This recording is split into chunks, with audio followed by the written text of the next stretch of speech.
জুবাইদা রহমানের আপিল শুনানি আজ। গাত আয়বহির্ভূত সম্পদ অর্জনের মামলায় ৩ বছরের সাজার বিরুদ্ধে বিএনপির ভারপ্রাপ্ত চেয়ারপারসন তারেক রহমানের স্ত্রী ডাক্তার জোবাইদা রহমানের করা আপিলের উপর আজ শুনানি হবে। বিচারপতি মোহাম্মদ খসরুজ্জামানের একক হাইকোর্ট বেঞ্চে এই শুনানি হওয়ার কথা রয়েছে। এর আগে ১৪ মে হাইকোর্ট জুবাইদা রহমানের আপিল শুনানির জন্য গ্রহণ করেন। আপিল নিষ্পত্তি না হওয়া পর্যন্ত তাকে জামিন দেয়া হয়। বিচারিক আদালতের ওই মামলায় জুবাইদা রহমানের দেওয়া অর্থদণ্ডাদেশ স্থগিত করা হয়।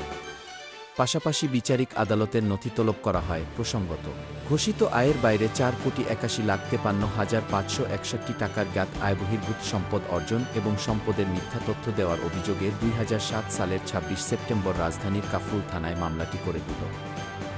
দীর্ঘদিন মামলাটি উচ্চ আদালতের আদেশে স্থগিত থাকার পর ২০২২ সালে মামলাটি সচলের উদ্যোগ নেয় তখনকার আওয়ামী লীগ সরকার। শুনানি শেষে ২০২৩ সালের ২ আগস্ট ঢাকার একটি বিশেষ জজ আদালত এক রায়ে তারেক রহমানকে ৯ বছর কারাদণ্ডাদেশ দেয়। আর জোবাইদাকে ৩ বছর কারাদণ্ড ও ৩৫ লাখ টাকা অর্থদণ্ডের আদেশ দেয় আদালত। Desk report, BE news, Dhaka.